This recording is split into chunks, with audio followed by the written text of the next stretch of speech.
when I hit live, does yours go live? We're live. We're live. Awesome. Welcome, Jennifer. Thank you so much for taking the time to come on this show. God bless you for everything you've done and a wonderful show you just had. Definitely, I have the link to your channel in my description. So if anybody missed that show, please check it out.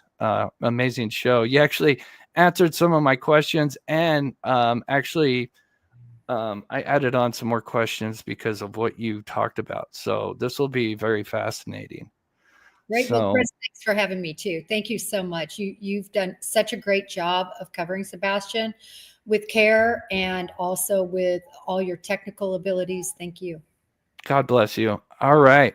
Well, let's get into it because, I usually do 90 minutes, but, depending on whenever you got to go, I usually kind of put a little extra just in case depending on the time. So thank you to everybody in the chat here.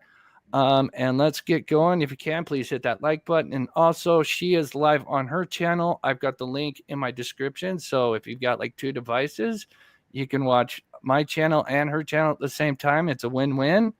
So from there, I want to reiterate, I have not used StreamYard in almost a year because I use a different streaming program. So everything's like, it's the same, but they've added a lot of stuff. So hopefully muscle memory comes back and we don't have too many issues.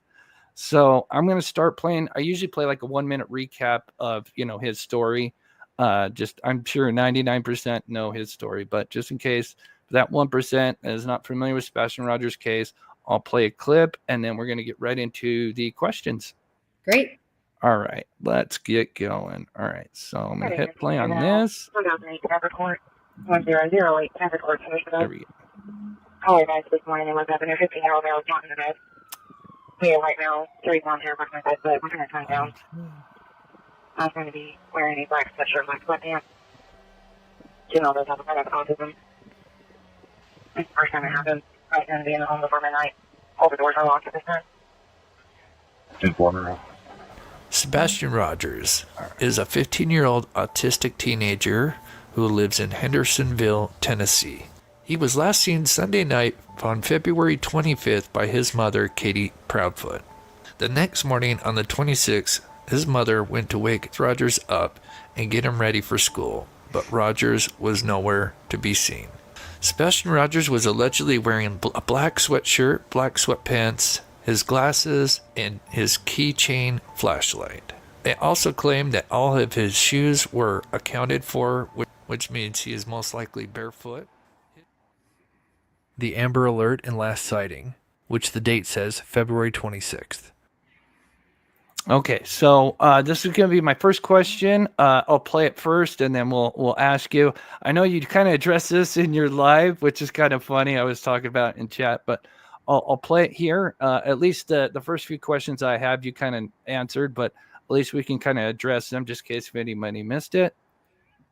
On Monday, February 26th, an endangered child alert was issued for then 15-year-old Sebastian Wayne Drake Rogers. But on day 2, February 27th, the TBI announced that the child alert has been elevated to an Amber Alert. According to the article, it claims based on additional investigative information developed during the search. Here is the actual post from the TBI where at 3:28 p.m. Central Time on day 2, TBI announced it was elevating to the Amber Alert due to additional info found in his disappearance. Amber Alert are typically known to mean a child abduction, and in the case of Sebastian Rogers, it is still active as of this live show, nearly 11 months later. So, first question, could you explain from your experience in the FBI what that means to this case with the Amber Alert, how they escalated it from day 1 on day 2? It seems like they found something and now have escalated it. And you kind of answered that, but if you could kind of go over that.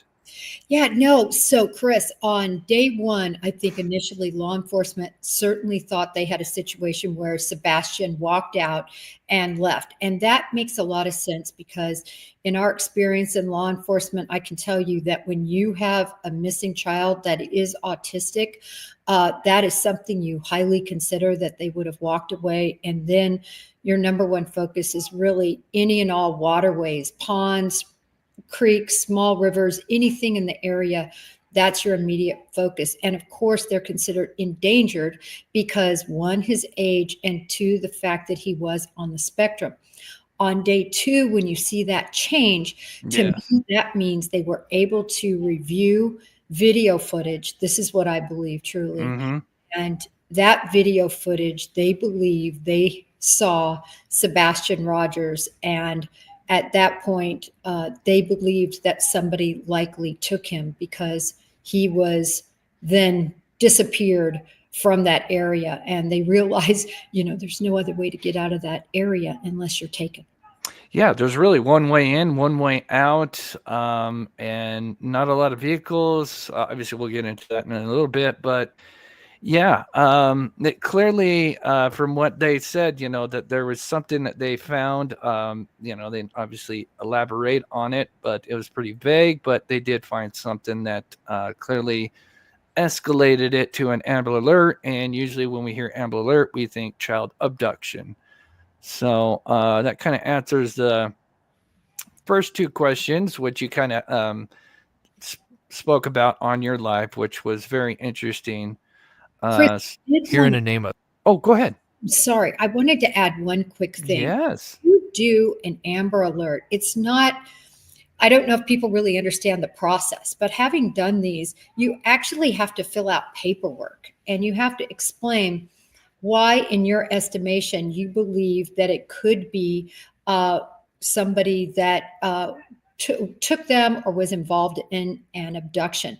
That's the whole point. Amber Hageman, who went missing from Arlington, Texas, that was a case my squad handled. Oh, wow. Yeah, this goes way back to that. And essentially what happened was somebody snagged her, and then, of course, she was found deceased. No one has ever been charged with that crime, by the way. A lot of people don't know that. Yeah. But they realized that if immediately people would have been alerted that maybe, because she was snatched, maybe somebody would have seen something. And so it's for that reason that they keep the parameters of an Amber Alert fairly, narrow. And in fact, if you look at the Michael Vaughn case, so many of us, we were pleading to the highest levels. And in fact, the Fruitland Police Department did too, saying you've got to make this an Amber Alert, which they never did, unfortunately, because a child at that age can't just disappear. They need assistance. And that's when you articulate that and write it out and get an Amber Alert. Interesting. Very interesting. Thank you for sharing that. All right. Let's see. Put this back. Sorry, I'm still getting that muscle memory back from this. Okay. Now moving on to this, and we'll, like I said, we're going to start getting up to the lights and stuff and all that. This poster. So now this is regarding, and again, this is something you kind of answered. Like my first few questions you kind of talked about in your show, but again, we can just kind of elaborate just in case anybody missed it. But we got some very interesting stuff, I promise. Jen saw part of it on my show the other day. It's very exciting. And we'll shout out this creator when that comes up. It says that the last time Rogers was seen was at around 10 p.m. on February 25th at his home in Hendersonville. But now most posters, including the FBI, claim Sebastian Rogers was last seen on February 26th near Stafford Court, which is the street Sebastian Rogers' home is on.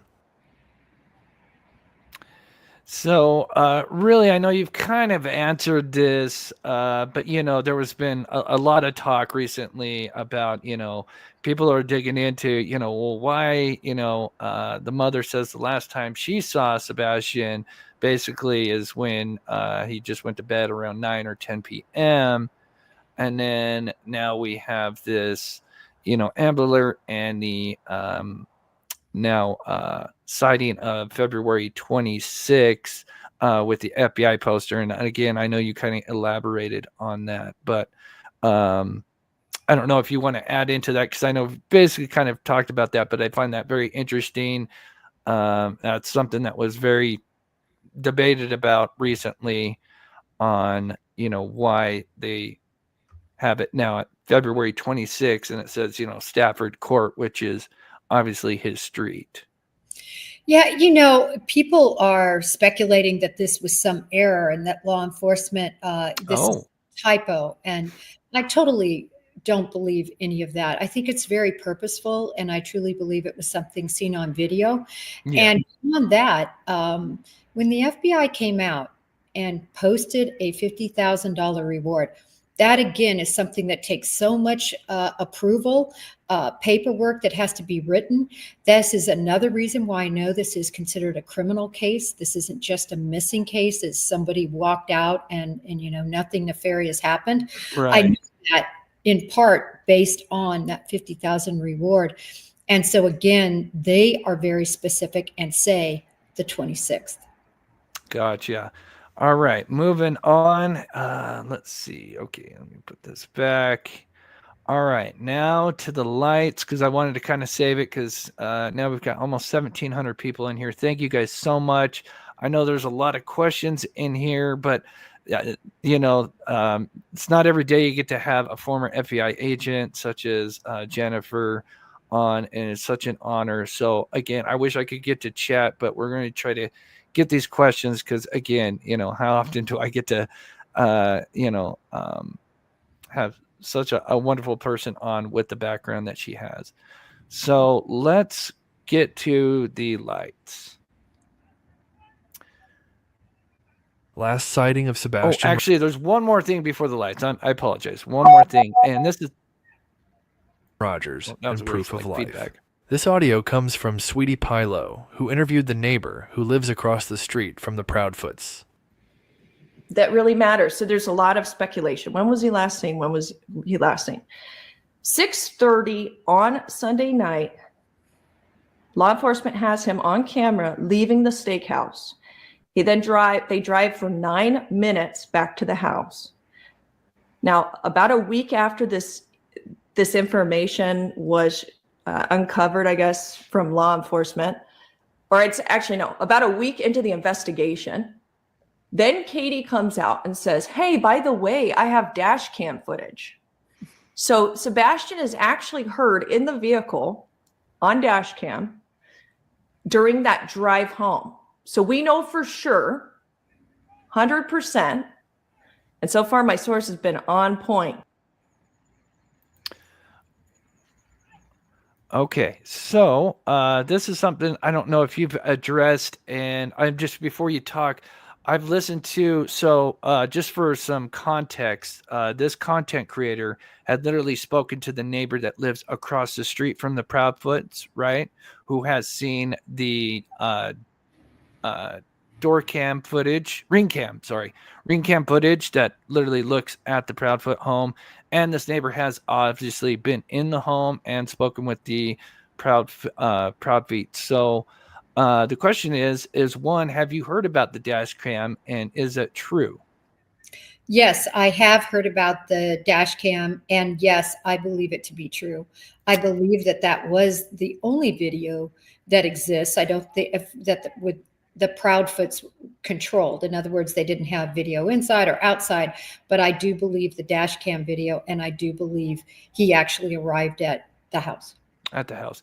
Okay. Let's see. I think I had a secondary question in that, which was, so according to this neighbor, I cut you out there. According to this neighbor, she said that spoke to Katie.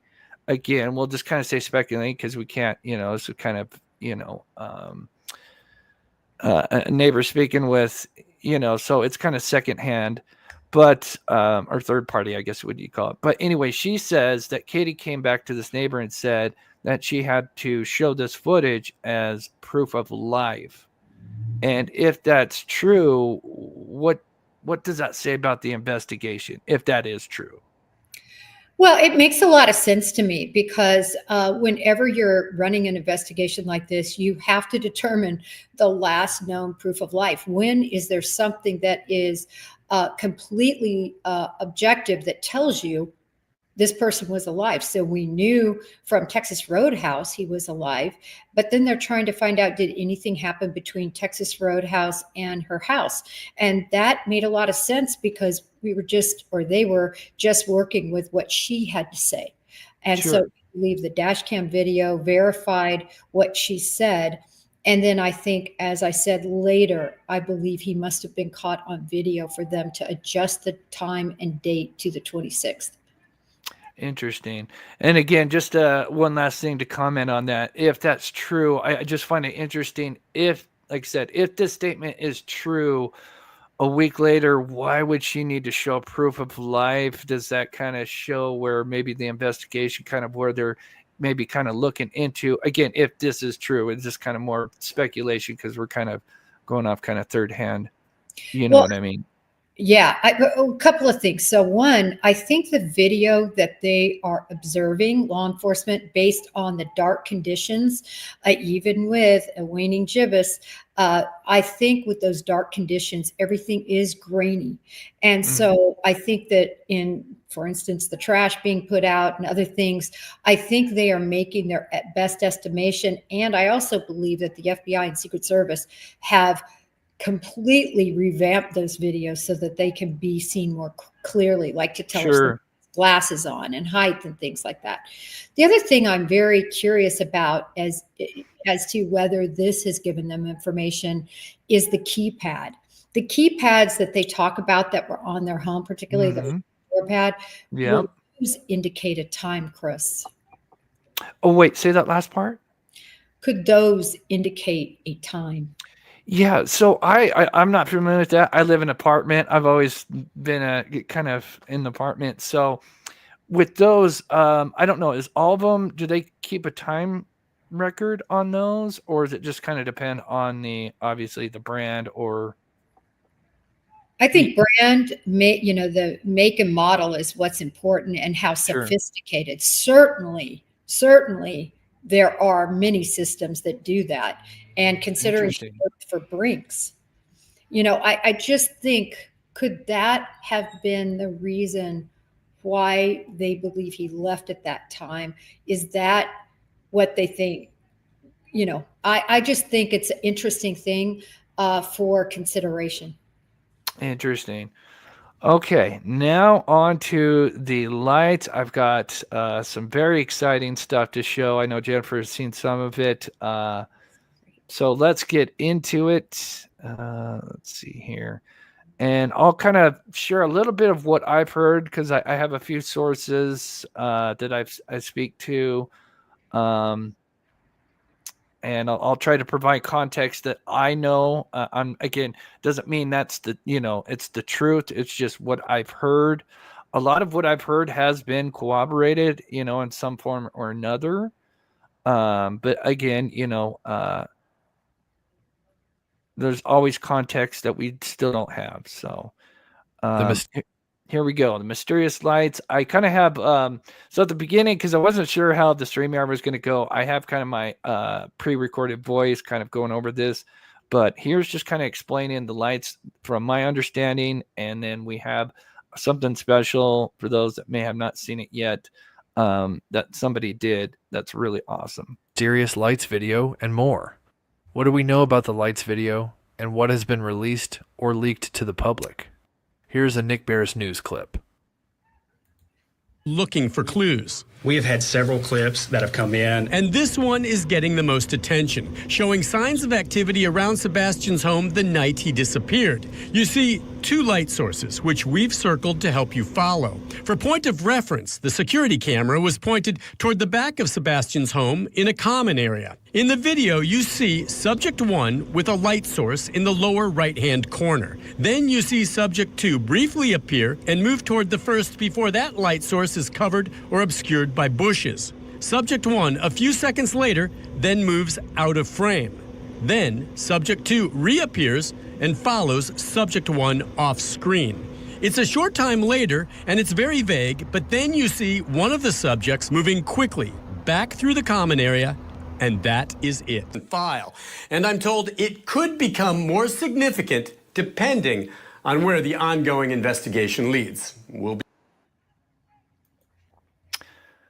Okay, so we'll circle back to what he said because I think it's very important, and it's something that it took me a minute to catch, but like I said, we'll get to it at the end. But for anybody that doesn't fully understand the video, here's just kind of a simple explanation from my studies anyway.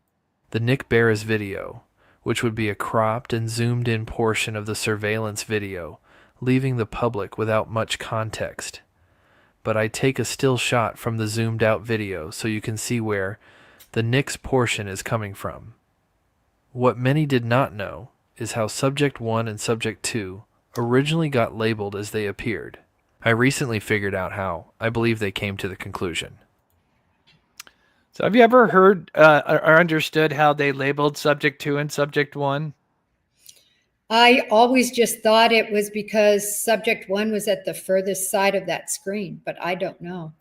Yeah, so I'll explain it here. It's something that I finally kind of discovered after looking at this for so many hours. But here's the explanation, and we'll talk about it here in just a second. And then, of course, I've got plenty of questions for you here in just a minute. This will probably be the longest section without asking a question because there's just to provide all the context for you.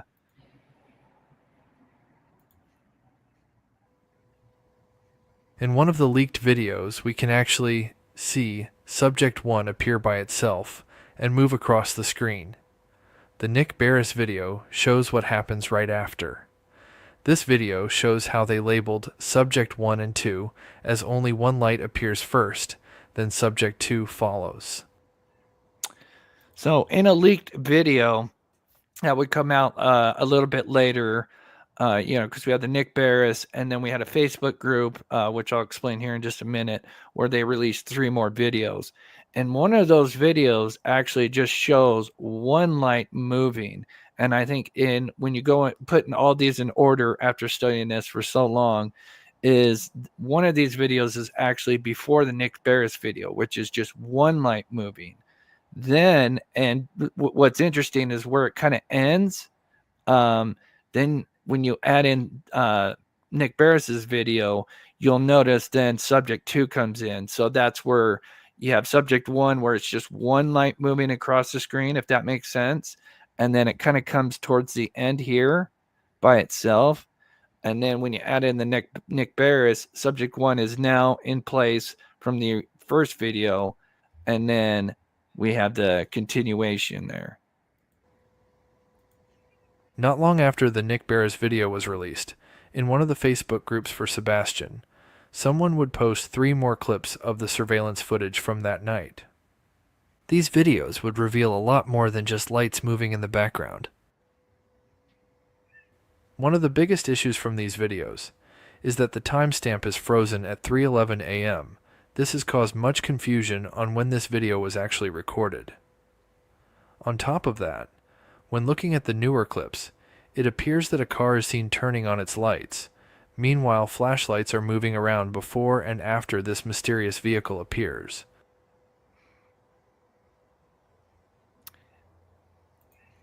And what's interesting, his keychain. Oh gosh, this is what I hate about StreamYard is it goes. There we go. Okay, accidentally On top of reset that, the video. when looking at the newer, So you'll notice this light right here, and I know it's really tiny, but I'll blow it up here in a minute. When that car turns on, that is one of the subjects. We just don't know if it's Subject 1 or Subject 2 because, we have just little snippets, right? We can kind of put them in order, but obviously we don't have the full context of everything. clips, it appears that a car is seen turning on its lights. Meanwhile, flashlights are moving around before and after this mysterious vehicle appears.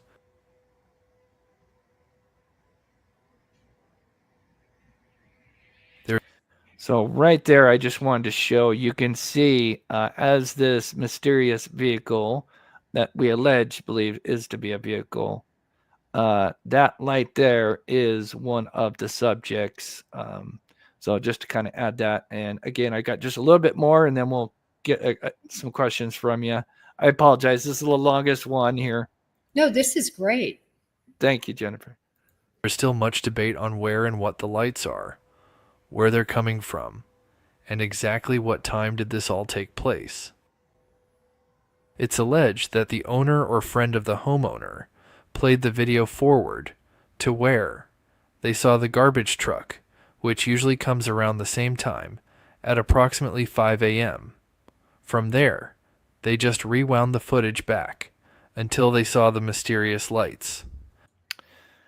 So this is something I've spoken with my source, and I won't go too much into it, but so how they, because obviously the timestamp is stuck at 3:11, right? And it was stuck since Friday, and then mysteriously or coincidentally, a day after the Sebastian Rogers go missing on Tuesday, the timestamp goes back. And I have done studies. I've tried to look and see if there's any kind of way to tamper with the timestamp. I couldn't find anything. And plus, this actual camera is hardwired, where if you have something that's Wi-Fi, such as a Ring camera, it's more vulnerable to, be, you can use jammers and stuff like that. So it'd be very hard to actually tamper with this specific camera. But to give a little context from what I heard, to figure out kind of an estimated time of when these lights were going on, is they fast forwarded it to where they saw the garbage truck, because they knew the garbage truck would be coming, at around 5 a.m. That's the usual time it comes. So what they did is from there, they rewound the video to, a few hours back. And here is this mysterious lights video that they believe is around 3 a.m. That's what I've heard. That's allegedly. Of course, we can't, but maybe after the show, I could tell you a little bit more about where that's come from. But that's what I've heard, if that kind of makes sense. Because it does. I mean, no matter what, when a video gets stuck, and I can't tell you how many times we seized videos and they were stuck, or the time was wrong, or they didn't adjust for daylight savings time, or it's really shocking how often that would happen. And then we have to start backtracking, just like they did, or tracking. In other words, something that you would see them on camera and they'd say, "Oh, I went to a birthday party at that time," and then you go forward. Deduce what? Yeah. To deduce what the actual time of the event was. Steve Fisher, when he was interviewed by Lore Lodge, he also said that he spoke with the neighbor, or he said he spoke with the neighbor that provided this footage. And his story was that the neighbor backtracks it back to around 5, that the trash, I think, was, sometime after that. But nevertheless, that's what's going to be used to determine the time. My only point with all of this, I find it interesting that law enforcement says midnight for the last time Sebastian is seen. Barefoot, freezing weather, right? I mean, that's what we're seeing. That's what we're reading. Around midnight. That was seen. That's the footage I've pulled and what's been said in the news. And I'm thinking, even if it's 3, what in the world could Sebastian or anybody have been doing for 3 hours with no shoes and freezing cold weather? Because it was cold. Yeah. And so for me, the only way I can sort of bring my way through this is that I don't think we have a good timestamp time. I just don't think we do. Okay. We'll circle back to that, because there's something you said in your previous live that we'll kind of circle back to that. But yeah, very interesting. I love this. And again, thank you so much for your time. It means the world to me. So here we go. Continuing on, and thank you so much for the love and chat. I'm sorry, usually we kind of stop and stuff, but again, we have Jennifer on here, and want to try to get as many questions as we can with her. So let's move from on. There, they could get an approximate time of around 3 a.m. allegedly. The biggest was trying to figure out what is the source of the two stationary lights that appear close to where the two moving lights move away from. I spent over 100 hours staring at this video and images, and came to the conclusion that the bright two lights were likely floodlights. One major thing to note is how the surveillance camera itself is positioned, because it's sitting on an angled driveway, creating the illusion that everything is tilted. Because there has been such a debate on where these lights are coming from, I had somebody in our community named Pincho. They built a 3D render of part of the neighborhood. This right here is absolutely amazing. For anybody that has not seen this yet, I promise you, you're in for an amazing reveal. This is somebody, part of the community. His name's Pincho. He basically did a 3D rendering. It's been a long time since I've done 3D rendering, so I understand the concepts and everything, but basically he's just taking the floor plan. He's taking Google Earth and using that as a floor plan, and then just building models from that. And then, of course, since it's a 3D rendering, he can move into that world, move anywhere and point a camera, whatever, any view he wants. He can turn on lights. He can add source, he can add the sun, whatever. The possibilities are endless. But the biggest thing is he has the floor plan from Google Earth, and then using the images that we have in video, you can kind of add those together. And what we're going to reveal, if you haven't seen it, in my opinion, it is just absolutely amazing. It kind of validifies what I've been kind of harping on, where these lights have been going on. And so we'll show this, and then we've got some questions for Jennifer here. Where the surveillance camera and mysterious lights were coming from. Using Google Earth as a floor plan, they built 3D models, and what I'm about to show you will hopefully end the debate. So what if we could just turn the lights on this mysterious video when it's paused right here? And Pincho was able to do that, building a 3D model, and we are going to be doing more. Well, I don't want to say we, but him. I'm going to try to help him, but we are going to be trying to add more, such as the lights and the possible vehicle as well.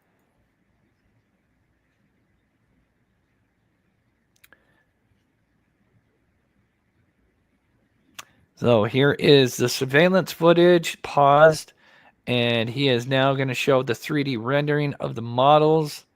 Again, you can see how this is Google Earth. Notice how this, if you were to look at Google Earth, you kind of get this ground, but you can see where he's built the 3D models almost one-to-one.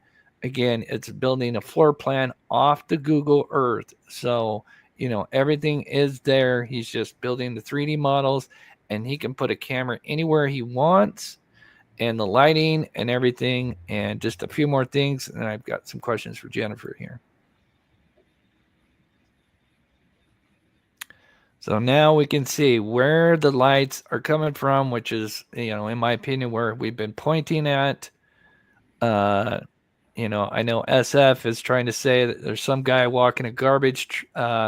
His new, first they were saying the lights were up here, but there was no way, because the camera, cuts off half the boat. So there's no way you could get lights over here. The latest thing that I've seen him talk about is a guy walking his trash can down the ramp with a flashlight, but yet he doesn't mention the other flashlight that's moving. So to me, I don't buy that story personally. That's just my opinion, of course, because we can't see what's going on up there. All of this is cut off. But we have the gazebo, we have where the floodlights are at, and we have the home. Now, this is something I created like 5 months ago. Don't think of this as more of just kind of an approximate area of where these lights are moving. But we have Sebastian's home in the background. The floodlights are approximately somewhere on this house, in my opinion. We can see subject 1, which appears to be kind of hovering off to the right. in my opinion, is kind of waiting for subject 2 to kind of now move across the common area, as it's called. And from there, whatever goes on, that's still a mystery to me. But we're going to be working on the next thing is we're going to try to figure out what kind of light source that could be, because obviously you got flashlights, cell phones, but it seems to me, whatever light source that is, depending on how far away that is, it's got to be pretty bright. You would think at the very least some kind of flashlight, maybe a cell phone flashlight, but again, that's something I would love to recreate and do a test on. So with all that, what are your thoughts about the timing of the mysterious lights going on around a time where a child goes missing between 12 and 6? Again, we don't know 100% when this footage is taken, although I think there's something that SF just kind of confirmed that time, and I'll explain that here in a little bit. But so to get your thoughts on that, sorry for that, how long that took. Most of the stuff will be much quicker, but I just want to give full context. So floor is yours there, Jennifer. Well, two things. The lights that you showed that were those brighter lights, I just wanted to make sure everybody understood that those are emanating from the house of Sebastian Rogers. The ones that aren't moving. Mm-hmm. Whether you said that, right? Yeah, the floodlights. Yes. Yeah, they're just stationary. Yep. I just wanted to make sure that people understood that, because I think a lot of people were even getting confused. Oh, are those the trash truck lights? But that's what this reveal said, because I know you've looked at it so much, but I just wanted to dial that in for everybody, that is coming from the lights on Sebastian's house. They're stationary. They're not far in the distance like was once thought. And I believe those are Sebastian's house. As far as the lights 1 and 2, we'll call them, right? 1 is because people believe that they entered the scene before 2, right? Yep. So we see 1 and then we see 2. Yep. I think they're significant. I don't know what the timing is, but they are significant. And I think that they possibly could hold the key in this. I think if charges are ever brought, I think this will be important footage that will be used. And again, I do believe that Secret Service and the FBI have enhanced this light figures to be very as good as it can get. As far as the light source, Chris, that you ask about, and a lot of people have said, well, could a keychain flashlight produce this light? And I agree with you, Chris. It really needs to be, redone, which will be difficult because you would still need to use the actual video machine camera that was used, right, to make this. You couldn't use your own, or you can't recreate. Yeah, oh, you're right. You'd want to use the same camera, so you're getting the same, and you would have to have the same environment, the same everything that went on that night to get the full picture, to fully recreate it in a 1-to-1. Yeah, I 100% agree. I just want to correct you on one thing. We believe the floodlights are actually not on Sebastian's house, but the neighbor's home. So this one, so you have Sebastian. So you have Sebastian's home. Oh, let me blow this up. Oh, can you see my mouse? You know what? I'm going to put on my glasses. Go ahead. So you have Sebastian's. Oh, go ahead. Thank you for correcting me. Go ahead. Yeah, so we believe the floodlights are actually coming from the neighbor's home, just that's kind of on the corner. If we're looking at it, we have Sebastian's home kind of sitting behind the floodlights. Then we have a home on the corner left here. We believe that's where the floodlights are at. And then it appears that subject 2 almost comes out where around the backyard of Sebastian's home, if that makes sense. But the main thing is we believe the floodlights, and actually let me back this up. In the Pincho, he shows, so this home here, see the gazebo, and if you just kind of look top left, that home kind of to the left of it, that's where we believe the floodlights are at. And then if you see the home that's kind of sticking out to the right next to the gazebo, to the right, not on the far right, but just kind of it's almost looking like they're one home, if that makes sense. Yes. That's Sebastian's home. That Right. kind of half This part. far one. Yeah. I don't know if you Yeah. see my cursor. This is where the floodlights are. Unfortunately, I can't see your mouse, but yeah, it would just, if you looked at the gazebo in the red, To it the would far literally just be to the left of that, Right. and that's the neighbor's home. Right. And apologies. Yeah. No, I that's okay. misspoke. That's This okay. No worries. So we're kind of saying the same thing, but you're right. I called it Sebastian's house. Here's Sebastian's house, and then here's the light. So what my point was going to be, and I appreciate you saying that because I did misspeak, is No, that it's okay. the flashlights, once you all do that 3D rendering, I think it's going to be so critical, right? Because we're going to be able to see exactly where those are. You're going to flip the lights on for us again so we can see where those are in that common area. I think it'll be important.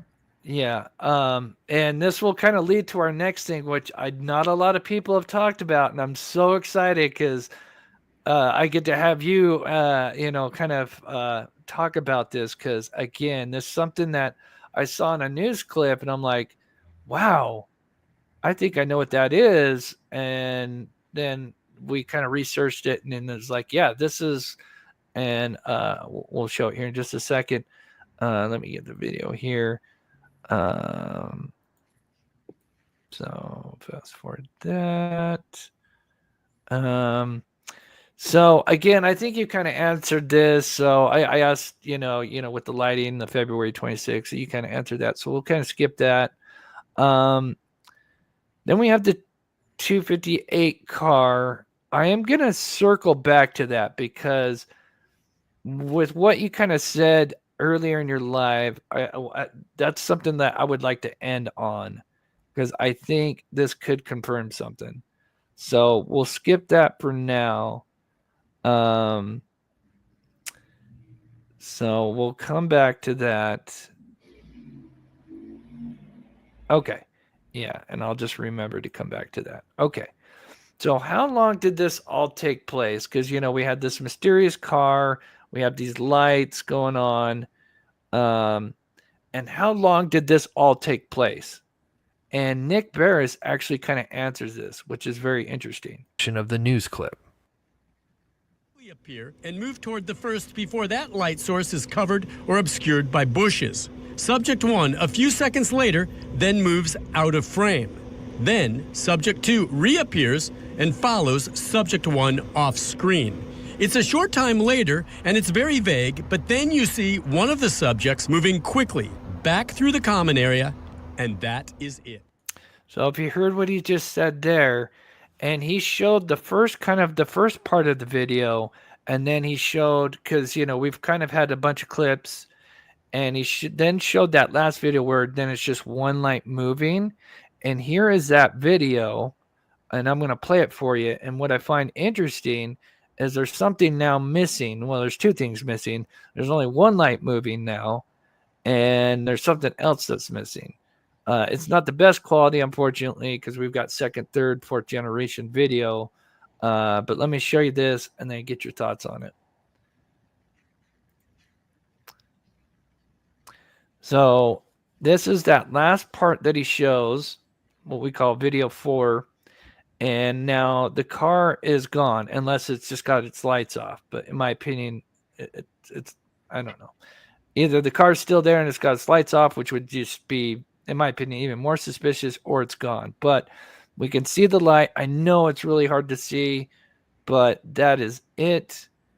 And so if we bring the totality of what Nick Barris said, where he kind of shows the first part of the lights, which, there's a car, although he doesn't talk about the car. And then at the end, he shows the clip where we see the light moving. And in his opinion, it happened in a short time of period. What's your thoughts on that? If that's true, if that's something that happened pretty quickly, depending on how you interpret it, Yeah, I mean, At the end of the day, you have a child that went missing and you have all this activity with these lights, and I think they're going to be significant. Secondarily to that, when you're talking about the time frame, to me, it shows something that obviously was rapidly done. So in other words, it's not a game of tag with friends. It's not something that was elongated. It was a quick entrance on screen, exit on screen, reappearance. So all of that is very significant when law enforcement is putting all these pieces together as to what could have happened to him. Yeah. And the biggest point is, at the same time, this is going on. You have a child that went missing between 12 and 6. And that's why, to me, I've always focused on this because, again, I'm no expert, but, I've covered some true crime. And to me, it just, when it comes to coincidences, and I've, spoken with former detectives and forensic, and in their opinion, there's no coincidences in true crime. That's his motto anyway. So anyway, now moving on to something that I was talking about that I think has not been talked about. And I'm really excited to hear your thoughts on this. Let me blow this up real quick. So in a news clip, it shows what appears to be a 3D scanner. Give a little context here. So we see a short clip. I could not, it's really tough, and I zoom in for you. But I have, looked at it. There's another clip where it shows him walking with it. Of course, I had it, and I wanted to add it in just to kind of show you because it also gives you a little more context. But clearly, it's on a tripod. It's set up to where it can do a 360. To me, there's no question this is a 3D scanner, unless you could verify it's not. But I would bet the farm this is like some kind of 3D scanner. And this looks like, I believe, Sheriff Craddock. But where they're at is they're in Sebastian's backyard. And so I'll just kind of give you a reference here, and I'll have the question here in just a second. And I wouldn't be, I'll talk about it here in a second. But so we have Sebastian's home on the right here, and the backyard, this white house, is the house just directly behind it. They both have kind of like a square fenced off area. And then in between, there's actually just kind of a little gap, where you can walk through between the backyards, if that makes sense. And so they're kind of in between that, but they are set up right there. You can kind of see, the reference point with the two windows where they're at. Now, the reason why I bring this up is the fact that where they're at is in the backyard, kind of near that common area. And again, the fact that I believe is and I'm not sure if it's the Faro brand, but it may be something similar. If this is a Faro 3D scanner, what are your thoughts on this? Well, I'm not familiar with that particular device because I haven't used it, just to be honest. I haven't used that, but I can tell you that the purpose of any type of scanning device, the type of scanning devices that exist would to be either provide very specific relational information to recreate and construct for later use and models. And the other reason would be for a scanning device, and I don't know if this could be that, but also there are scanning devices, obviously, that can see through things. That doesn't look like that one to me, but it looks more like to be used for recreation. That's what I see. Yes. Complete recreation, because whenever you leave and then now you're trying to figure out your hypotheses of what happened and movements and things, you're going to need to recreate it where you can work with it. And so I believe that that would be the purpose for any sort of 3D type scanner. I just don't know that particular Faro scanner. Gotcha. So the other question I would have is, if this is a Faro scanner and we looked at it, and I'm like 80% sure. I think we even found like the model, and I of course, it actually might be in chat. I know I have somebody, because one of my connections, she does ground penetrating radar, Yes, and yes. could be. But so she's very familiar with a lot of these different gadgets, and yeah. So when I was playing this for the first time, I think she found the exact model, because it's slightly different from the Faro, but it does the same thing. You know, it's on the tripod. It has a 360, and like you said, it creates kind of basically the crime, or the scene in a 3D manner, where they can go back. It is now visualized in a 3D way, almost like our 3D model that we're building. And same concept. And so the other question would be is, if this is the case of them using that, is that common for them to be using that in a missing persons case? Well, it's common for them to be using it in any case where they believe there's criminal activity. One of the cases that we saw that used is in the Brian Koberger case, as an example, to recreate. And yeah. Yeah, that was, a big example of that.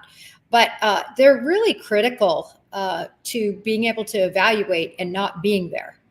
And so it makes all the sense in the world to me, because at the point that Amber Alert was issued, in my view, was the point that they knew that this was moving in the direction of a criminal investigation, from the standpoint of he couldn't just disappear, because they had done their proper search of an area grid that would likely be able to be where Sebastian would likely be able to go, if that makes sense. And then once you start moving outside of that, then that's when you think you have to have a car, you have to have some way to transport somebody outside a grid somebody could reasonably walk to. And recall too, that barefoot piece of this whole puzzle, I believe, would very much limit the amount of ground that Sebastian Rogers would ever walk on his own. Gotcha. That's interesting. Yeah, because I'm surprised not a lot of, and I'm sure maybe there's some channels that may have caught that, but I at least I haven't seen it, and it just kind of blew my mind. I'm like, oh my gosh, like, because that clip is very short, and of course with Sebastian, and now it's been almost 11 months. And, I was looking through certain footage, and then I just happened to see it for a short clip, because it's a very short clip. There's 2 clips now that I've seen. They're, excuse me, they're very short, so you can easily miss them. But, eventually I caught it, and I'm like, man, what is that? And then the fact that they're in the backyard, and it just kind of adds in, and we'll kind of get more into it here in just a minute with the totality, everything. You had one of your lives not too long ago where I'm trying to get this off the screen for a minute. Sorry, guys. Where you talked about, you just have your red flags that you're kind of, and we'll talk about that. So continuing on. All right. What was the date of that again? That clip you just pulled, do you recall? So that is a great question. I have searched and searched. Oh. So the first time I saw it come up was on Court TV, but it was like a month ago. A month later, I did find a clip that was about 2 weeks out, but chat says that they've seen it within like the first 3 to 7 days. Again, I would love to verify that, because I know, because like, when was that being used? Right. It would be nice to know. I think it would have been within the first week to 2 weeks, I think. Mm-hmm. My pivot point to me to really understand is, was it when they basically stopped their ground searching and went into what we call, investigative intelligence-based searching. In other words, now you're working with leads and intelligence to decide where you're going to go look, not just canvassing and conducting grid searches. Yeah, and I also wondered, were they using that because obviously you're building a 3D model, kind of like what we're doing with the lights, and are they trying to kind of figure out where but they're on the other side where the lights are actually at, and maybe they're kind of doing it from the other side, maybe along with there could be other obviously variables that maybe there's clues that they had seen that they want to memorialize and be able to go back to. And then obviously another thing that they can use is for court. They can go back and show, hey, this is what we found. And, that's something when I looked up the Pharaoh video, it's something they kind of talk about in it. Well, it's really important because whenever you're doing a case, what you're always thinking about is court. You're always thinking about that. You're never thinking about really what's going on in this space and time without thinking about court. Because if you do, you're going to screw up because you have to have everything collected, processed, videotaped, memorialized so that it can hold up in court. Sure. So, that's really where your thought processes are going on everything. In other words, why you wouldn't even look at something without getting a warrant, say, or without having the proper legal authority, because it can come back to bite you. So even though you're searching for a child, the most important thing is, the ability to find them and save them in case they're in peril. But at the same time, you should be thinking about preservation of a potential crime scene. Absolutely. And what better way to show a juror if this does come to a criminal investigation, if you have some, obviously a memorialized crime scene, or a part of, a crime scene. So very great insight. Thank you. So continuing on here. So one of the things, I've been involved in a few searches. I've worked with EquiSearch in the Dylan Rounds case. Now EquiSearch is amazing. They're amazing. They're amazing. Yeah. And then I've also done some independent work with Aiden Clune, which is a boy that went missing around the same time as Dylan Rounds. Unfortunately, his story didn't get a lot of traction because Dylan Rounds, it's just kind of how it goes in the media. It's just, unfortunate. But so I understand, a little bit. And this is the thing that I want to show is, so let me blow this up real quick. And let me just show you. So, because I've seen maps like this, because in the Aiden Clune case, they use programs called Catalpo. I think it's called Talpo. For those people that are on the ground searching, that way it tracks their movement. It's GPS. So all this, I know it looks like just a spaghetti bowl of lines and stuff, but I kind of understand what this is. You've got, things that are air searches. You've got a lot of ground patrol, drone things. And just to give you an idea of the massive search this was compared to other searches, let me just show you the neighborhood as we zoom this in. So this is the neighborhood, and that alone is huge. And let me just kind of give you how big this search is. And this is not even the entire map. So that's me zooming in, and that might not even be 100% accurate, but that's just kind of an approximate estimation of how massive this search was. And I have a source that did kind of help in this case early on. They believe they've used the word up to 1,500, but I'll just say over 1,000 just to be careful. But in a case where you've had over 1,000 searchers with ground, land, spelunking, you name it, drones, everything. And in this case, not a single piece of clothing, item, or Sebastian himself has been found. In your case, what are your thoughts on, compared to other searches where some are like 300 to 500 people, this is almost, 3-4 times that, yet nothing of his was found? Well, I'm going to bring you back to a search that everybody will know about, and that is the search for Brian Laundrie. I believe Yeah.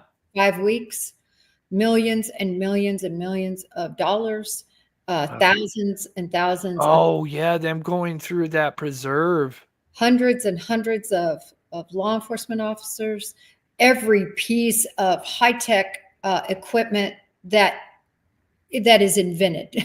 The FBI was there, Secret Service, all the federal agencies. So they brought all their money, all their gadgetry. They had everything, and they never found one thing until, they released the scene. And then the parents, within 1 hour, They go right to it. yep, they found not only him, right, but they found the notebook and the backpack and all of that. So that's just one example that I know many, many people are very familiar with. And for me personally, I'll go back to the case that I always cite because it was the last one I worked, and it had an autistic child. And we were on, I believe, day 3, and I was in charge of the command post. And I was asking about how thoroughly all the waterways were searched. And people were like, yeah, well, they were pretty searched.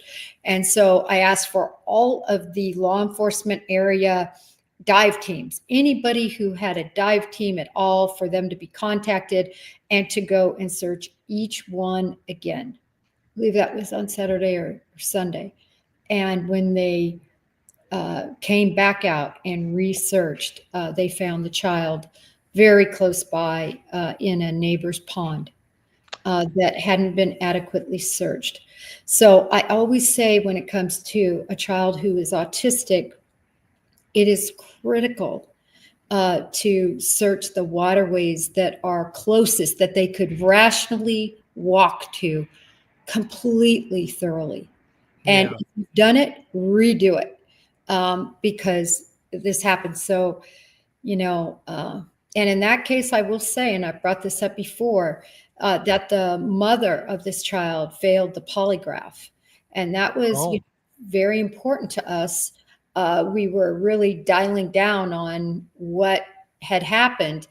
And it turned out that she was remiss. She knew she had a wanderer, somebody that constantly liked to get out. So all the doors were barred and blocked, and windows. And she had forgotten to close and lock up the door. And it was her guilt over that caused her to fail. You only ask a couple of questions, and it was like, do you know what happened? Or I can't remember the exact question, but I think she knew, because she was remiss in locking that door, that she felt responsible. And so I always caution people, because sometimes people lie, but they lie for different reasons and about different things. So I think it's just really important to remember. Interesting. Okay, let's see here. So we got that. Let me put that over here. Oops, let me turn that back up. So this is where, to me, there's some red flags going on here. So items Sebastian Rogers did and did not have. So from what we know, he has some kind of black t-shirt or sweatshirt that might be a Minecraft or something. I forget the other logo they mentioned. And sweatpants, right? And yet he has no coat, no cell phone. I would think, if he was going to, if this is a runaway, he would try to contact his father. And, but there's none of that. And no shoes, which I find very interesting. I've kind of gone over, in my opinion, which way I think if he went out, whether if it was willingly or not, then the only way he could go out would be the back door. because if he went out the front door, according to, I think, Seth and others, all of his shoes are right by the front door. So I would think if you went out the front door, your shoes are right there. Why not grab your shoes? But he allegedly didn't. But yet, the one thing he did allegedly take is this keychain flashlight. And that's, I believe Seth has said that doesn't work anymore. I don't know 100%, but I find it interesting. Obviously, many red flags, but one of the things is, how did they know so fast? With such a tiny item, and maybe I'm overthinking this. This is just a question because I know you're a mother. But with how tiny this is and how, thinking how big this is, having a missing child, that how would you know that that's missing? Unless that's like kept on like a certain area where he always keeps it, and again, maybe I'm overthinking this, but what's your thoughts on this? Like this keychain, and I even have a post here where it was reported by at least, I think, day 2. I don't know, it may be day 1, but I'm sure at least by day 2, that flashlight was known. So, and this is a picture of, obviously it's his bedroom, but it's not, obviously it's from Zillow, so obviously it's just, what I call a stock photo, but even though it's his, that is his bedroom, that is his floor plan. He's got one window which faces the front, which also, when it comes to the flashlight tag, doesn't make sense to me, and I'll talk about that in a minute. But what are your thoughts on that? Do you think that's just something I'm kind of over looking too much in, or? So a couple of things. First of all, I do think the flashlight worked. I received information of that. Okay. Second thing, I do believe it was a fidget toy of his. Yes. Something that was like a comfort fidget toy. And so to me, that would make sense that they might check for that, something that comforted him or that he liked to fidget with. That's true. The one thing I would add to your list would be the switch, because my understanding is he was much more, and I don't know if you know about those switches. They're like half red and half blue. Oh, yeah. My son has one. Oh, sorry. Yeah. Oh, you're good. Yeah, those little switches. So. Oh, yeah. Minecraft. Yep. Yeah, they, a lot of kids are absolutely glued to their switches. And my understanding is he was glued to his switch. And so when you think about this, that I think is big, that he didn't take the switch, but he took the comfort, fiddle flashlight. Yeah. You used it or not, we don't know, but at least that he took that. I do think he went out the front door. And I think that based on what I do believe might be camera film that law enforcement may have. And then also that lock that I think may be providing clues. That's what I believe based on a compilation of what law enforcement has said, what Seth has said, what Steve Fisher recently said, and he's the representative, right, for the Proudfoots. Yeah. So when you add all of that together, I think that that's sort of the picture. As far as not taking his shoes, that makes no sense to me. Yeah.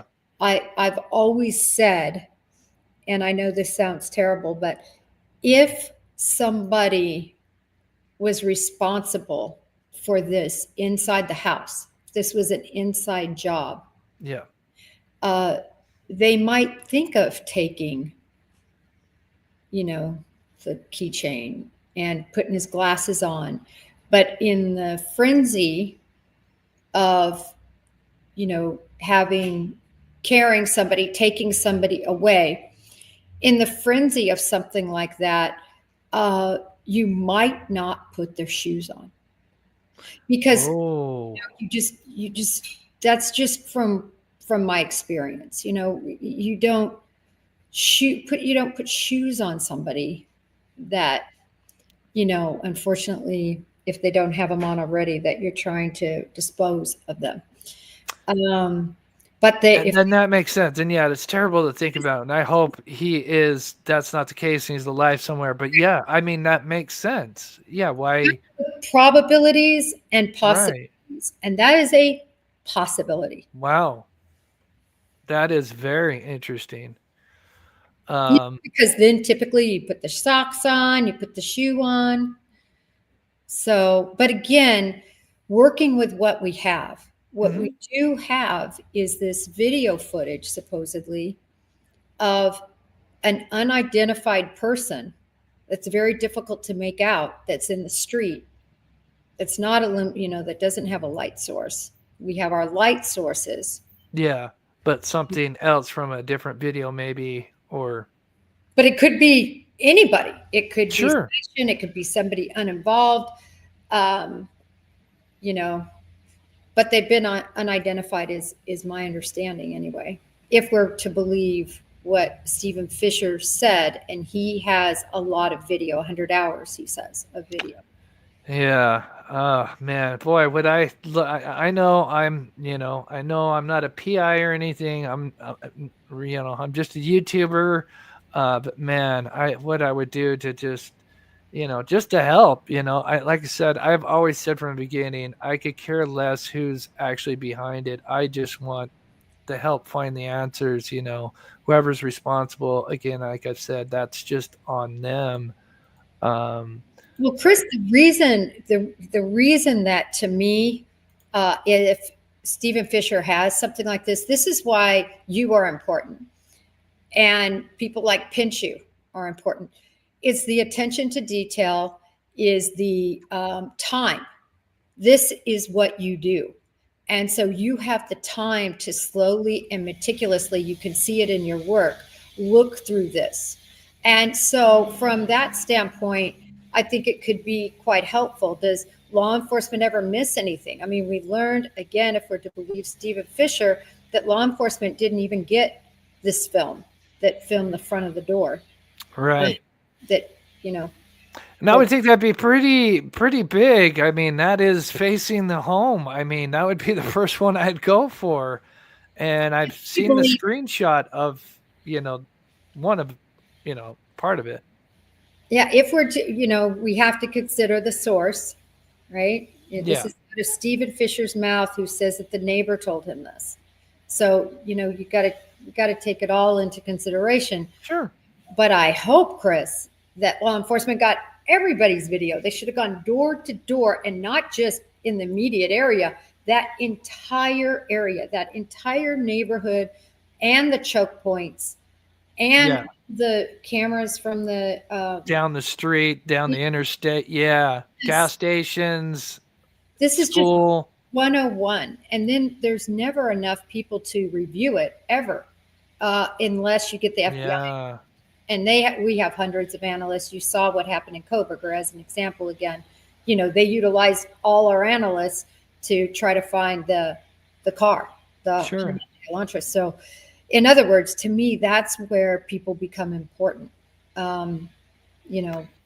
Extra eyes to see things. Oh yeah, anybody could miss anything. And what's funny is, well, it's not funny, but it's just, I've studied the same footage for months, and even just recently I've discovered new things, and it's been there all along, but sometimes you're focused on one part of the video, and then as time goes on, then you got to take a break, and then you come back, fresh eyes and fresh perspective.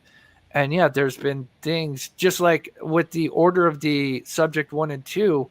I only learned that maybe a month ago, maybe 2 months ago. It feels like it was just yesterday how much I've looked at it. But yeah, because I always wondered, like, how did they get subject 1 and subject 2, because 1 is on the right, and if we usually go left to right. So to me, I'm like, okay, there's got to be a reason. And then when I looked at the footage that was leaked, one of them actually is, if you put them all in chronological order, one of them goes before Nick Barris's video, which shows just one light moving, and then where it stops, and then if you add in Nick Barris, it's like a continuation. So it's like you've got pieces of film and they're all cut up, and maybe you're missing some pieces, but you got to kind of now put them in order, and you still don't, of course, have all the context. But all right, we'll move on, and let me know. We hit the hour 15-minute mark. I think I have like 30 minutes. I don't know. Let me know at any time when, because I know you already did a live. So if you could just, 30 minutes, okay? Or. Yeah, let's get her done. Okay. You call it. Again, I'm glad to be here. I mean, I think it's so important that everybody keep his face and name out here. And the more we learn about movements, timing, maybe the more people can help. Remember, a lot of people might see this that don't even know anything about this, and this could be really important. Sure. Oh yeah. Be like, oh my gosh, I remember so and so. Yeah. Exactly. The Bethunes. I always point that out with Gavin. Yeah. Oh, God, that. I mean, what are the odds? Anything was going on, and then they hear about it. So the more that is wild. Face, name, cars, flashlight videos, the more people might say, wait a minute. Yeah. 100% agree. Okay. Let's continue on.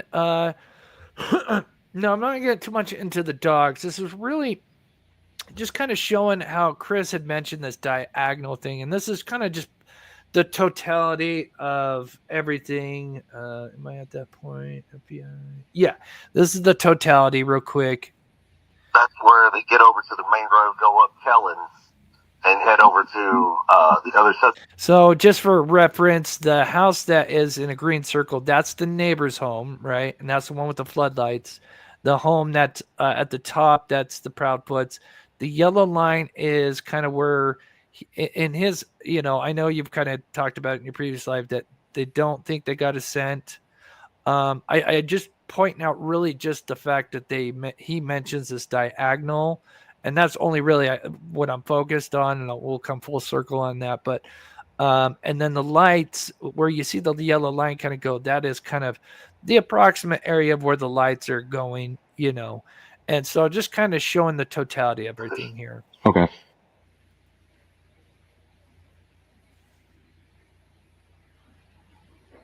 Mm-hmm.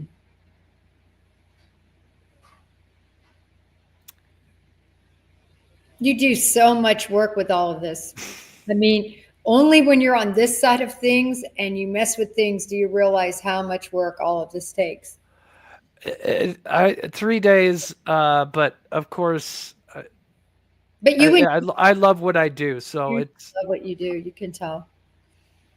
So as you can see, I'm putting up my red flags because one, we got this 3D scanner going on in the backyard, right? And and I think it's pretty, in my opinion, I've never heard of a 3D scanner being used in a missing person case. Not to say I'm sure it hasn't, we know it's used in recreation videos for vehicle accidents.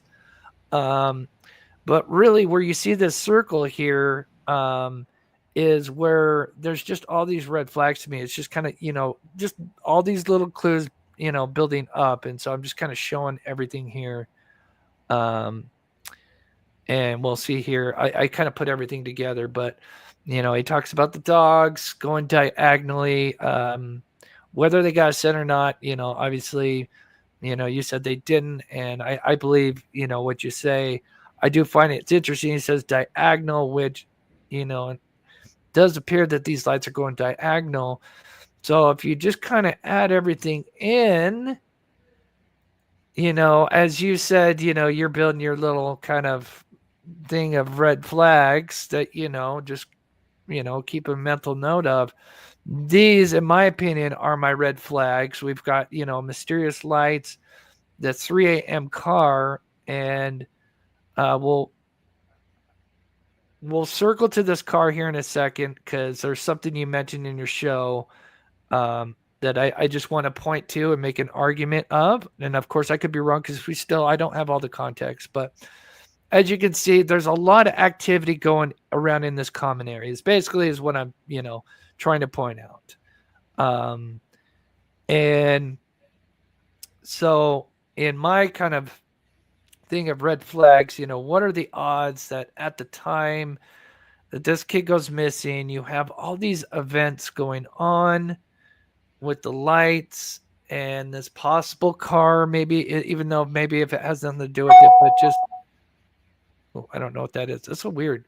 I'll just beep come up. But it says, so anyway, just kind of your totality of the red flags in that area. I mean, I know we've kind of talked about it. I don't know if there's anything you want to, speak on with that. I mean, there's all sorts of red flags in the case. I think it is clear that there's criminal activity involved here, I believe, because he's gone. And I think he would have had to have help being gone.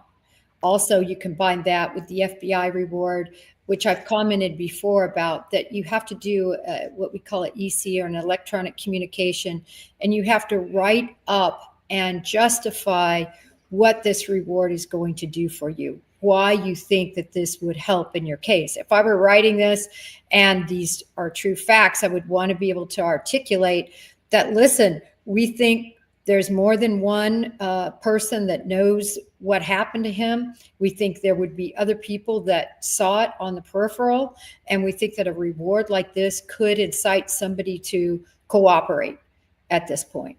And so you want to articulate. I don't know what their sets of facts are that they used. I'm just throwing that out there as something that might be convincing. Sure. But there's something that they were able to throw out to justify the FBI setting aside that $50,000. Normally, in regular missing persons cases, when you see a reward offered, it's because the family members or friends are truly offering those rewards. Yeah. But the FBI is the face of that, but the money isn't coming from the FBI. I believe this is not that case. I think this is the case of the case agent asking for case funds to get a reward, which is another avenue you can use. If they did a thorough search of everything and he's not there, somebody took him. Somebody helped him get out of there. Right. And he's 15 and he's autistic. So his ability to consent, to be a voluntary runaway kind of goes out the window from a law enforcement perspective. So these are certainly strong red flags that we have a criminal investigation. If you look at what the Uvalde group said, they came in to help search and they left, and they sent out a statement and they said, we left because we were notified that this is a criminal case now. So they left. Why use resources when you have so many missing people out there that you can put your resources that you might have results that you can find somebody, but in this case, with it being criminal, that totally makes sense. And it's so funny you started talking about the reward because I just wanted to bring that up. I know you've talked about it, but I just kind of remind people on August 26th, this was the 6 months since he went missing. And here we are almost on the, a year away from the anniversary, which is just, I can't believe it. But here is the official TBI. And here is where they mention the FBI Memphis field office says they put up a reward for $50,000, and in that it says that they're looking for information leading to the location and return of Sebastian, and most importantly, or to the arrest and conviction of those responsible for Sebastian Rogers' disappearance. To me, according to Chris Proudfoot, that's pretty black and white. Now, I know you talked about how they wouldn't put out this unless they thought it was fruitful. Your thoughts on that since you've last talked about that? I know you kind of already talked about it, but anything you wanted to add on this for The only other thing I would add is when your case is vibrant with leads that are credible and you've got a lot of things you're working on, that is not when you post a reward. Because you're already drinking from a fire hose early on with trying to manage a two-pronged investigation. One is the search part and the other is the investigative part. So you're managing all of this, and then at the point when things start to die down and no longer are you getting credible tips and it starts going to almost cold, that's when it's a great time to do a reward. So I just wanted to mention that this is two-pronged why they're doing it. And one is because I believe things were starting to go cold. And when I say cold, I don't want to intimate that means nobody's working. Nobody's working on it. Yeah, they're still working on it. But if you don't have anything to investigate, sure, work on it. So it usually will ramp up other people, and then possibly, you get somebody that really does have the information that comes forward. Yeah. God, we almost have 4,000 people in here. And let me just remind you, we still have a little bit of time left, hopefully. But I just want to remind you, she's live too. And I have the link, and if my mods can, put that link of her channel in the chat, because, a lot of people have two devices, and you can, it's a win-win because Jennifer does such an amazing job. And again, I am still kind of just, it's a surreal moment for me to be speaking with you. So we'll press on here so I can get as many questions in as I can. So, all right. One thing, and I tried to shorten this, but this is one thing I found very interesting. I've tried to stick with mainly evidence. Well, obviously interviews, in my opinion, is evidence. I don't, but I just put a few clips. I tried to give them chronological order. I shortened them down, but this is Katie kind of talking about that morning. And then there's a part where Chris kind of comes in, and it's a consistent thing that he does that I just want to play. And I know it's been talked about, but I kind of like to get your thoughts on it. So let me play this. I think it's 3 to 4 interviews. They're real short. Great.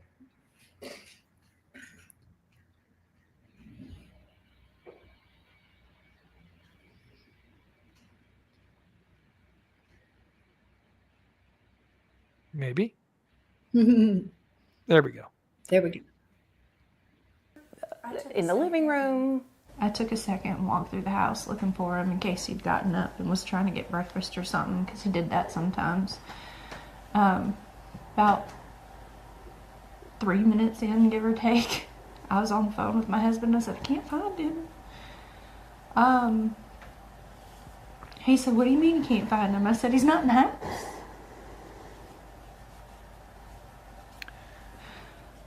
Now, there's something that I've noticed, and it could be something I'm just overlooking at. Again, I try to look at all sides. But I noticed there's a couple of interviews where she tells that morning story, right? She gets to the 3-way call. She exhales, and then Chris takes over. I find it very interesting. And so at that point, is that when you call 911, or what's going through your mind? While we were on the phone, and it was like, is he on the other side of the bed? The normal places he may be in the house, and he wasn't. So I was like, okay, well, hold on a minute. And immediately after that, we called the sheriff's department and made the report. I ran all over the house, outside, inside. I looked in every closet. Within minutes, they were here. They responded within minutes, and here we go. So you said... And that statement right there, here we go. Did you catch that? Let me just play this. I find this very interesting. Okay, well, hold on a minute. And immediately after that, we called the sheriff's department and made the report. I ran all over the house, outside, inside. I looked in every closet.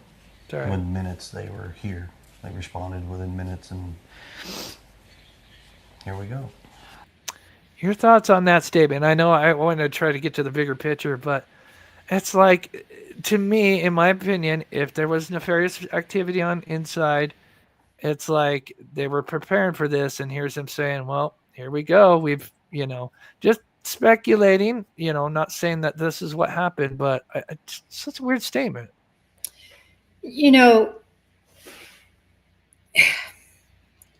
There's a lot of weird statements. Yeah. There's a lot of things that are concerning. There's a lot of red flags, but I always caution people because everybody responds differently. Sure. And let's just face it. There is no love lost between Chris Proudfoot and Sebastian Rogers. I mean, to him. And so I think what we see more than anything from Chris is he just doesn't care. That's how I interpret it. This is just interpretation. And so I think a lot of his odd statements and weird statements and angry statements and really talking about, instead of saying, normal parents, I hate to say normal parents, but the majority of parents who have missing children are, what can we do? Please, I need you all to be looking. Can you please all put flyers out? It's always about the child and finding. Yes. It's not about, what we've seen throughout this entire case. And so it's really, I've said it from the beginning, it's disconcerting. And I think a lot of Katie's answers and things she's done are disconcerting. But do you have the one where she laughs? Oh my God, that's funny. I cut that out because I wanted to try it. I do have it, but I mean, it was almost like she was acting, and then she looks at him and goes, yeah. Oh yeah, I have it. Yeah, that's what it is. It's like, and the whole this, and then yeah. It's very odd. And that is in this interview. It's the first question she asks. But I shortened it down for time. But yeah, I mean, I could go over and over all the issues with things she said. Somebody in my chat wrote words to the effect, this was on the other live, that, she's always been consistent. Well, that's just, I believe inaccurate. And I'll give you a couple examples. One example was about the noise she heard. It started out a noise, and then it was a thud. And then, I heard a loud thud or loud noise. So all of that. And remember, early on, she never even talked about that. No. And then her response to it also changed. Hey, bud. She starts realizing, to me, I don't know what you're doing in there, but you knocked that off. Come on. And then I think, and then compared to the first time. So whenever you see a story that's of this magnitude, talking about the last time you heard your son, you typically are going to remember those details. Oh, that would be vivid. I would think vivid. And they're linear. In other words, they're not scattered. They're in a line. When people tell the truth, it's easy to follow them. Sure. When you start seeing that shotgun, then you're like, whoa, whoa, whoa, whoa, whoa, whoa. Yeah. So, and we've seen that recently. Yeah. But in any event, she wasn't linear. And that's one example, I think, that was very problematic. And then the other one had to do with the belt. And I don't remember this, but on Nancy Grace, she asked Chris Proudfoot the question, but Katie Proudfoot answers. And then Nancy says, I'm not talking to you. Yeah. Chris. And I want Chris to answer. But Katie, before that, she blurts out, oh, this was years ago. Well, we know that's not true. So most people who care about finding their child, they're not concerned about lying, protecting their reputations. I always say a perfect example are the Petitos and the Schmidts. Oh my gosh. I mean, we just fell in love with them for being the great parents that came together to find their child, right? Yeah. And we're seeing the antithesis of all of that in this case. So before we move on, so I helped with the Dylan Rounds case. That's where I kind of, I wasn't fully in it, I helped here and there, but I did get to work with EquiSearch. But one thing, go ahead. It's kind of a similar situation where you have two parents that have been divorced, right? So they've split up and they've kind of moved on. And it, from what I heard, it was a pretty ugly, because sometimes they get ugly, right? Anyway, besides the point, when it came to looking for Dylan Rounds, those two were together. And on top of that, Candace Cooley, the mother of Dylan Rounds, there was mad talk about her in the beginning on some certain YouTube channels. And you know what she did? She went on that biggest YouTube channel at the time that was talking the biggest crap, that had a fake PI, and they squashed it. She answered the questions, and then she started going on there regularly. And then I had her on my show as well, trying to spread information and everything. Anyway, long story short is that even though the parents were divorced, and I heard, allegedly it was pretty bad, you see them together because there's one goal. Now, I don't see that in this. So we'll move on from that. But yeah. Okay, so like I said, there's two more interviews, but basically the point in this clip that I'm playing here is we'll see Katie talk about the morning, and then Chris, second that three-way call comes, he's there. So you said They responded within minutes, and here we go. So you said A little later in the evening, I myself went to bed, and when I went to wake him up for school, he wasn't here. Between the hours of 12 and 6, he has basically vanished. Walked out of the house, the door was locked, and gone. He didn't take a phone. None of his shoes are missing. Now, you told me that night that, now, Chris, you were at work. You were out of town at work, Yes, so ma'am. you were not even home. Correct, ma'am. And Mom, So right here, she's almost doing that Nancy Grace thing where she's like, Mom, speaking to you. you fell asleep on the couch about 10 o'clock, but you said that Sebastian went to bed at 9 p.m., and then you got up off the couch and you went to bed, and you said that was around midnight. Midnight. And nothing was unusual at that point. Everything seemed okay. There's actually a piece of, so to make something very crystal clear, so that way there's transparency across the board. Me and the mom were on the phone at 9:43 or 9:46 in the evening. We stayed on the phone for quite some time. The call logs have been verified by all the police departments, TBI included. We stayed on the phone. It was very lengthy. Mom did slightly start falling asleep while she was on the couch. I had said, hey, you need to wake up, put the dogs up, go to bed. Now, mind you, that was right around midnight, just before midnight or right around midnight. Mm-hmm. So then Mom does go to bed and wakes up early in the morning to go wake her son up, get him ready for school. And now we have a worried mom who can't find her son in the house. Mom made an effort to look and search several times. Mom has called me at the time and asked me, she was like, I can't find him. I was like, do what? She goes, yeah, I cannot find him. I said, well, hang on. I made the phone call and reported it to the sheriff's department because that's what we're supposed to do. And within 10 minutes, the sheriffs were dispatched to the location. So there, he almost just goes right into it. Before she even gets to the morning, he, transparency across the board. Now I'm going to go back and tell you, 9:43, 9:46, kind of trying to put a timeline out there and an alibi, and maybe it's true, but I just find it interesting that here he just takes over, not even before she gets to the morning. Now, to argue both sides, it appears that she's emotional. So, again, I'm just trying to be fair with both sides. Maybe she's just too emotional to talk at that point. But again, you have Chris now kind of taking over. He's very, when you listen to it, he's very detailed about the timeline the night before, especially with him. And then when it comes to that morning, it just gets very vague.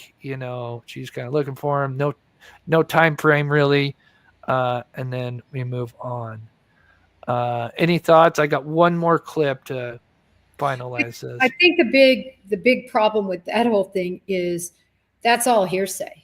I mean, the person that should have answered that question was the person that was there. That was just him recounting what she had told him. Yeah. Period. He wasn't there. So, and like you said, she was obviously emotional. I mean, she should have been. And, sure. She hadn't been on air. I don't think she's ever been on air past the news. There were, the podcast early on, which is a whole nother issue that I've never understood is, as parents, typically the first thing you want to do once you get yourself collected is you want to go on mainstream media. Yeah. And usually they're coming after you. And you just put your story, not your story. You want to put his story. Please look for this child. Please, please, please. Yep. That didn't happen. I mean, Chronicles of Olivia. I mean, I'm not saying anything bad about her. She was also involved in the Koberger case and did a good interview. It's not about that, but compared to what ABC News or NBC News or your local affiliates are going to get out there, it's a joke.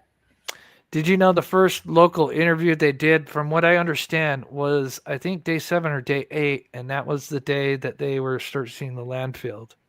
Was that on purpose? That's right. That's right. Well, it was garnering more attention by that point. Sure. Oh yeah. And then again, it's just all I can call them they're just red flags.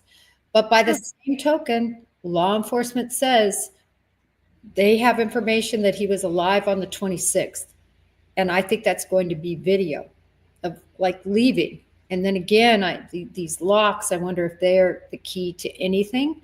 I don't know. But Chris, it just gives me great pause and makes me think that they must have something that shows he left. Interesting. Okay. So let's see how much.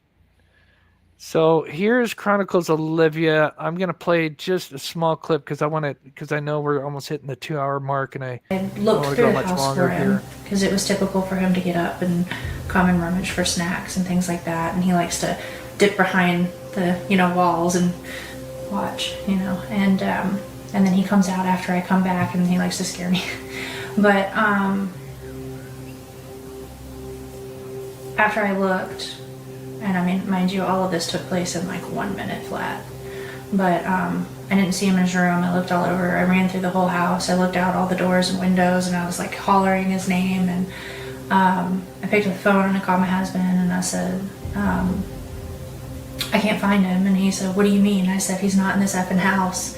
I can't find our son. And I jumped in my car and I drove around the neighborhood, and I drove over by the school, and he's already at this point I was like hysterical, and I was crying and I was screaming, and he was like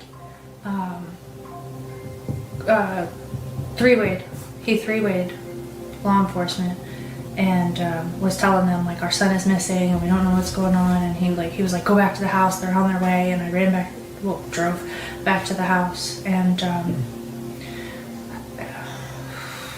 20 days later. And there's that exhale again that I was talking about, where she gets to that story, the three-way call. And I had more interviews, but I wanted to shorten them down. But there's a few more where it's kind of similar, where she gets to that point. Not all of them are exhales, but there's kind of a pattern where she gets to that point, three-way call. Chris then takes over, which, again, Chris is, 3 hours away. Why is he now talking? I mean, I understand they're doing the three-way and he's talking to sheriff, but then from there he just takes over, which I find very odd. Anytime you're looking at these interviews with her, the problem is, again, I hate to keep saying this, but you expect a chronological linear pattern of recounting fact. Yep. People tell the truth. It's so easy. I got Yeah, I up. woke up. I checked his bedroom for 5 minutes. Then I went to the car at like 6:15. Yeah. But then it's almost like confused, and then, A little scrambled. yeah, Yeah. just a little confusion. And that's just, in my opinion, that's unusual. But again, it's so hard to tell sometimes what somebody might be with their motive, Sure. so. Yeah. Okay. Let's see here. Okay, we just asked that. Okay. I'll just quickly. I know you addressed this, but I feel like we should address this because I know this has been a big topic, and you actually mentioned a date, which I thought was very interesting. So, could you please just explain to us about Green Hoodie Lady? Right. Yeah. So Green Hoodie Lady comes in on the night of the 25th to the Texas Roadhouse. And she comes in and she goes, it's a she, and goes pretty much straight to the bathroom. Okay. Goes into the bathroom and then comes back out and does not do anything in terms of ordering or anything else. So just a little unusual. Not saying that people don't run into the Texas Roadhouse just to use the bathroom. I think usually they go to gas stations. You don't want to wade and wander through people, but then you can also see the meandering. So she looked suspicious, but law enforcement did not interview her until after At Night Investigations dog, that crew got their hands on this video, which they sent me right away. And I kept it underneath, I did not expose it. I felt it was theirs to expose since they were the ones that got their hands. Got it. Yeah. So that's just how I am. If you give me something and say, do not do this, I'm not going to. I mean, my word is my everything. Sure. So in any event, there were a lot of things I saw in the video. I was surprised. I'm just going to be honest. I'm not trying to armchair quarterback, but I was very much surprised that law enforcement, when they first saw this, didn't go out and interview Green Hoodie because of her odd actions. But I think the reason they didn't was because they knew about the dash cam video. They knew he had made it home, and they saw him, I think, on the 26th. And so they thought it was unrelated. But I would have still interviewed just me, because it was odd. Like, I want to see everything, because what if it was somebody that surveilled them? That's what I've always said. It could have been an outside job. There's always, there's any possibility. It's possible, and picked up on him there. And so to me, anybody and everybody that was out of order, not acting right, I would have conducted so many interviews at the Texas Roadhouse. That's just how I conduct things. But the other thing is, they didn't get a huge FBI contingent. When I say a huge FBI contingent, it wasn't like 62 agents that happened with Koberger, right? Oh, sure. They didn't have that manpower. But I can tell you, very likely the FBI would have been able to give additional manpower for such interviews. So I never really understood why they did it so late, because when they did it not because At Night and Dog told them to. They did it, I believe, because they said, wow, this does look a little weird. Let me just make sure we run this down. And it ended up being a woman that lived, I believe, by herself. Don't hold me to that, but that's what I believe, in kind of a little bit of a kind of a rundown place. But she wasn't homeless or anything. And it was completely unrelated, according to law enforcement. Interesting. Okay, because there's trying to make a connection between, I think, Chris Proudfoot's stepsister or something like that. And I even looked at kind of like some images. I was going to do a show about that, or part of a show anyway, kind of showing what images I could find of her, and showing, it doesn't quite match. And this lady that they're claiming died of cancer, and I think, the stature's a little different, and I mean, you were on the right track, because I know initially when they looked at that footage, they genuinely thought it was a relative of the Proudfoots. Oh, You were on. I don't know what rumor you heard. I don't know why you knew that. But it was definitely, they were very sure that it was actually a relative of particularly Katie's yeah. relative, but it wasn't. And they did so much work, and then of course law enforcement reinforced in a message, like that's their last messaging, that was in print saying not involved. And then I have other information. It's 100% not involved, Green Hoodie. Interesting. Because that helps, because then we can focus on other things. And I know there's still going to be some that, because especially what they're kind of connected to with Chris Proudfoot, it'd be like, oh my gosh, this is huge. This is the connection we've been looking for. And, and of course I looked into it, because, you got to look into everything, but so.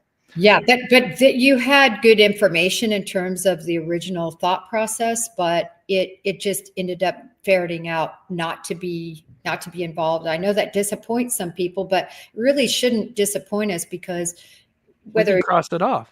Yeah, exactly. You start out with everything in the kitchen sink, and now you can go, nope, nope, nope, nope. Now where are we? Sure. Yeah. Devote our time to other things. So, and one of the other things that I'm really looking forward from you and Pinchu, looking forward to, is making sense of the two flashlights in terms of a 3D modeling, so we can really determine where they fit in that area. That to me is I really want to see that. We are, maybe I should mention this after the show, but I don't think it's a big deal. But we have an amazing community, and people are on my behalf. I mean, I didn't ask for this or anything, but because I do have sources that live nearby, but some other people that also live in Hendersonville, they're going to try to reach out, not going to the homes or any of these people, but they're going to write some letters and see if they can get me some footage. Because again, I'd be happy to help. More eyes the better, in my opinion. So true. Chris, you might not know this, but the whole reason the FBI Most Wanted poster started, I think it's over, I want to say, I don't know, decades and decades and decades ago. And it all started with a case that they couldn't solve. And they said, oh my gosh, somebody had the brilliant idea. We've got to get the public involved. And the Bureau's mantra is really to get the public involved when it comes to things like this. Did anybody see anything at this time, this car, this person? So, and same with this video footage, it gives me pause as to, I just hope all of this has been really thoroughly reviewed. I have to believe it has. That's a lot of man hours. Sure. Yeah. And then, like you said, as things go on and it kind of gets not necessarily cold, but you lose the team, you don't have this big task force that's working on it. Now you have like an agent maybe, or, a few people, depending, I guess, how that works. But so now you've narrowed down, your resources to be able to go and look at this, where you have tons of people in the public that have, tons of experience. I'm claiming I'm an expert or anything, but, I've worked with video and understand it, and, but moving on, it'd be nice to, help with the footage. If, they're stuck with something, it would be amazing. So we're almost at the 2-hour mark. I have like maybe two main things we can go over. Do you have time for that? Yeah, let's get those knocked out. Okay. All right. I just want to go back and talk about what you mentioned about the two cars and how they were confirmed, right? Because Because allegedly there was 2 cars that night. One was at 258, which is the car I'm interested in. And then there was the one at 330, which is the Uber car, which I'm not interested in. Now, from my sources, I had heard that from a long time ago. The only thing was they were off. They thought it was at 5:30, but I think they probably misspoke because of the garbage truck, and I think the timelines got mixed up. Anyway, so you said that this car has been confirmed, right? That this is it has been identified or whatever, right? But it's at 258, right? Well, I'm going to be very specific here. Okay, and be careful. I want to get you. If there's anything. No. I want to make sure I'm clear because I like to source everything. Sure. A lot of times, because I've covered a lot of this, it's in my previous video where I source it or on Twitter. But on this, I want to be very clear. Sure. So on this vehicle, sourcing it from one, again, if we're to believe the veracity, Steve Fisher says he knows who drove that car. Yep. And that he believes that car is associated with the neighborhood, but kind of in and out. I don't know exactly what that means. To me, usually that means they're affiliated with somebody at the house. A family member, friend, a girlfriend, boyfriend. Yeah. Sure. Kid, coming back from college, whatever. They go in and out. That's what Steve Fisher said.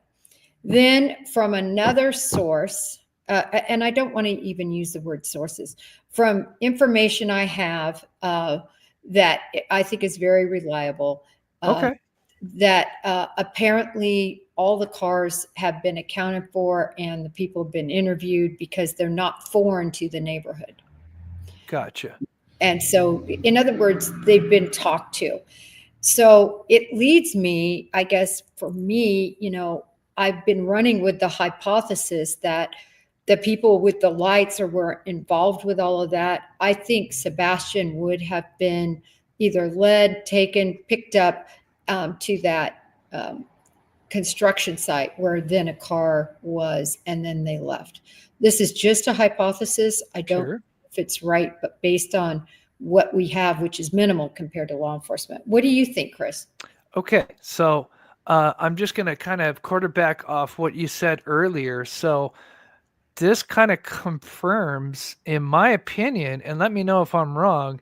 And anyway, I've maybe if we have a chance to talk after the show, I could share a few things with you that I've heard. Let me get this. Okay, so again, there's 2 cars that we know that were there, right? We just talked about them. One at 258. Now, you claim from your sources that this has been confirmed.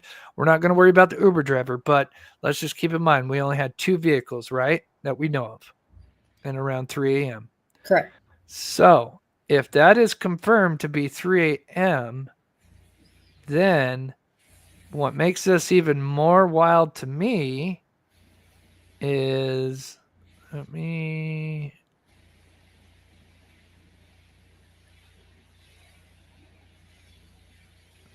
So let me blow this up. So remember that this is stuck at 311, right? But if this is the car, right? Previous thing. I'm sorry. Go ahead. Oh, sorry. I was just going to say, and the date is wrong. Yeah. But yeah, so everything's stuck.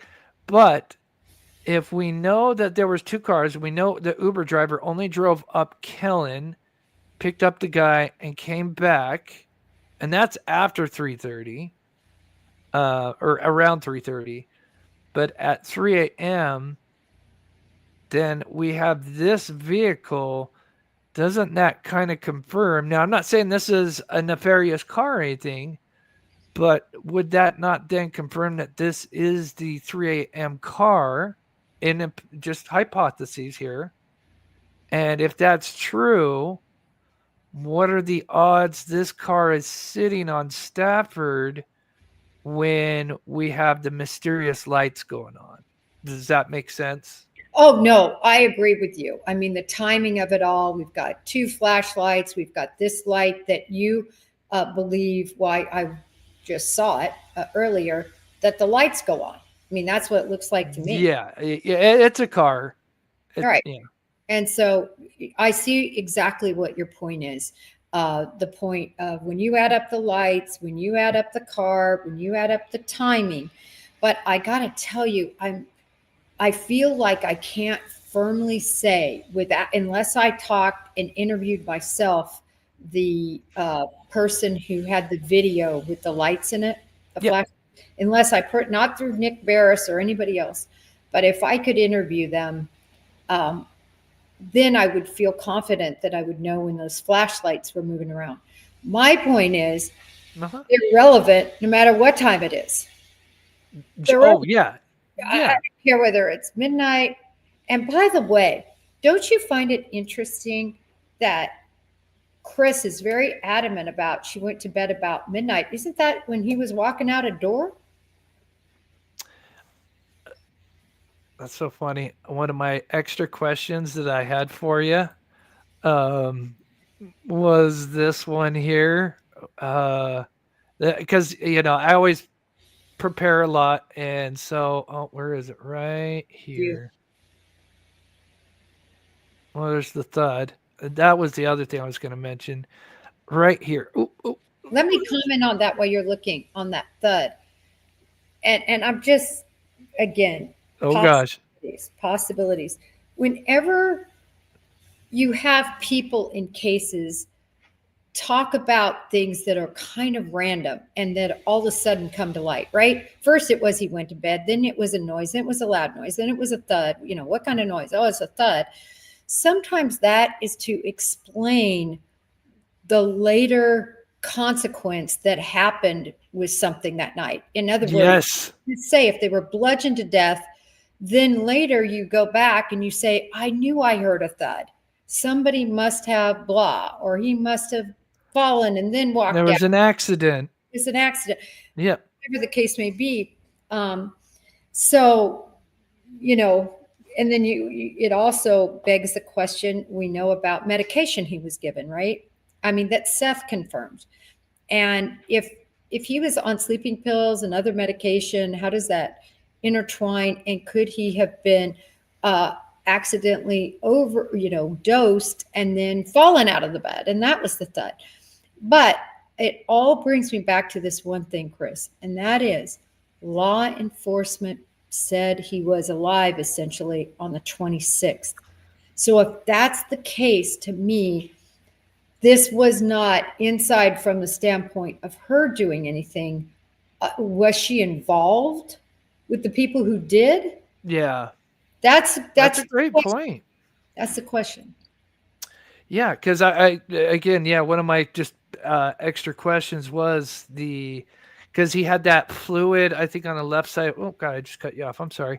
He had that fluid on, I think, on the left side of his brain where, if he did fall on his head, he could cause a fatal, unfortunately, a fatal accident. And, with the thud, and somebody mentioned foreshadowing, was an accident. But then you make a great point, if his proof of life on the next day, then, but yeah, that's a great point.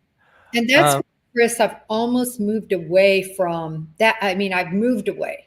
Let me be clear. I've moved away from something happening in that house. That combined with the fact that they didn't do luminol. I've listened to all the interviews. They did not do luminol. And if they thought that this was a blunt object, they would have done luminol.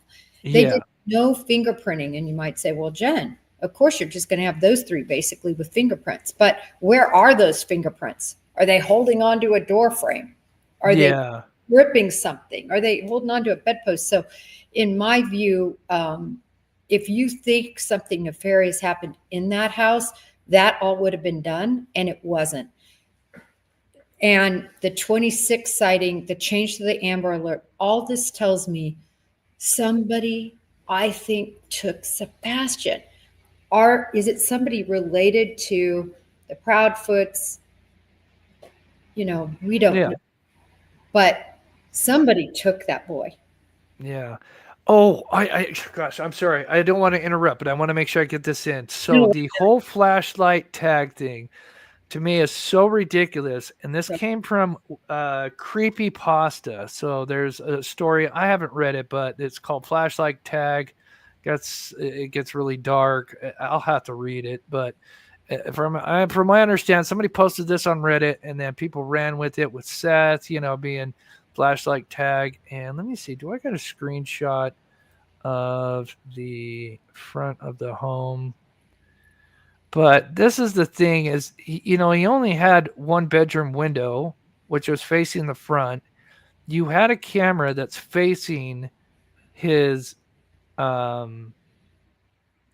Now, of course, it is a Ring camera, mind you. Oh, gosh, did I cut it out? I might have. I think I did. But I would think if you're going to do flashlight tag, you would have to get his attention through the window. The windows in the front, of course, yes, the lighting's not the best, but they have the garage lights on the left. So if he goes left, to me, I think it's a good possibility you're going to see him. And then there's some landscape lights that she talks about, which would be probably by his bedroom window or around pretty close. I don't know how much they're illuminated because right now, all I have is a garbage truck blocking the house. And then there's a big light on the right. So anyway, my main point is if he's going to be doing flashlight tag, you'd think somebody's got to come up to that window. They would have seen that on the dash cam, or I keep saying dash cam, the Ring camera, in my opinion. Chris, if you're trying to get somebody's attention, it's Occam's razor. Now you have a kid that has to sneak out of his house. He goes there. He has to get his attention. They have to line it all up. Then they have to go out and then they're playing tag at 3 a.m. when it's freezing outside. It is so preposterous. In my opinion, it's not Occam's razor. When you start getting into these crazy conspiratorial things, and not you, I mean, generally people. Yeah. It just virtually almost never is the case. But I did want to bring up something that I did read, which I thought was really interesting. Not that I think that necessarily happened in this case, but are you aware of people that basically swap kids? Yes. That I find interesting, and in a lot of states, I mean, they say it's not illegal, I don't know, but I don't like my kid. So now you're on a, almost like a kid swap. And then they say, well, I want a 10-year-old. And all the stories I've heard, it's absolutely horrible in terms of, kids that are in families of 8 and they're all being sexually abused. Right? Because in these kid swap things or it's just sick. But it doesn't make a lot of sense to me that Katie and Chris would go to those links to do some sort of kid swap. And I think somebody would have come out and said, yeah, they contacted me about the kid swap. Do you know what I mean? It's not the more people involved, the more likely somebody's going to say something. Or is that what you're saying? Yeah, I'm saying that I do believe that happens. I think nefarious, horrible things happen, but I don't know of any proof that anything like that happened with Sebastian. But I think it was just worth a mention because I know it's been mentioned, just like the flashlight tag. Yeah. Let's see. Yeah. So we're just 8 minutes over 2 hours. I usually try to go for 90 minutes, but God, such an honor to have Jennifer on here. And yeah, I think that's all I've got. Of course, of course, I would love to ask you so much more. But anything else you want to add? No, Chris, I just want to say great job with all your everything you do. I think thank you. That total getting in the weeds and trying to just help people understand. People have connected with Sebastian Rogers, wholeheartedly. There is truly a Sebastian's army. And who wouldn't? I mean, look at his big smile. I think all of us also feel very sorry for what I believe is abuses that he suffered, that we know of. I mean, abuses that we know of that I won't even get into. Yeah.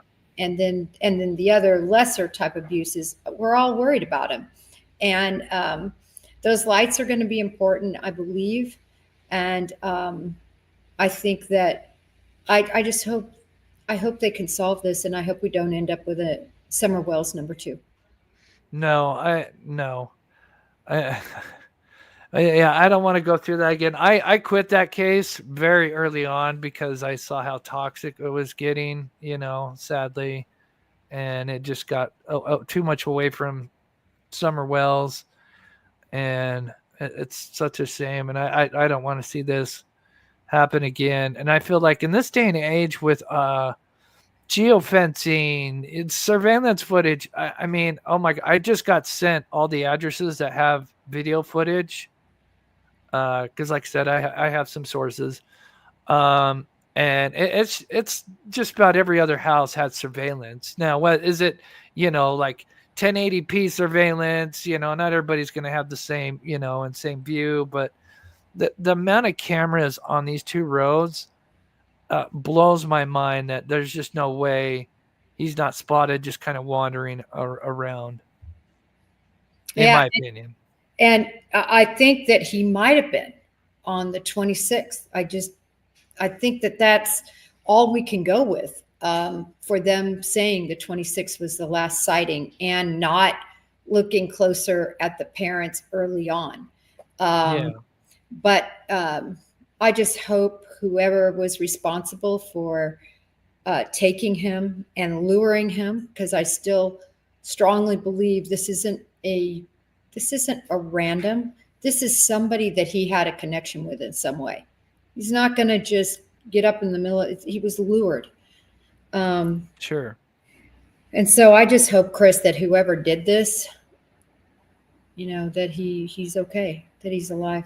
Yeah, that's what I say all the time. I always speculate, abduction and not think about the M word. I'm always, and just hopefully he's out there with extended family or, or whatever,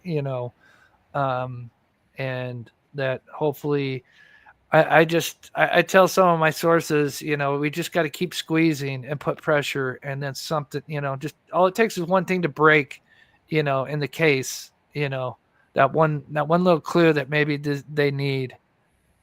Yeah, absolutely. And keeping his face up there and his name out there, and trying to keep some positivity and cohesiveness with everybody's efforts. It's driven me crazy when I see some of these creators are so ugly. But anyway, thank you to your mods, and thank you to my mods, and for everybody who tuned in. Yeah.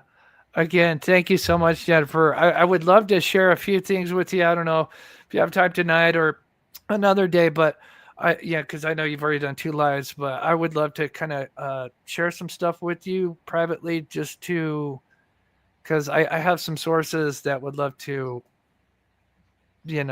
just to help you, because I know you've got your stuff, and maybe anything that I can share maybe can help you as well. I would absolutely love that, Chris. Let's try to touch base tomorrow. Sure. That would be amazing. And that'd be awesome. All right. To everybody. Bye.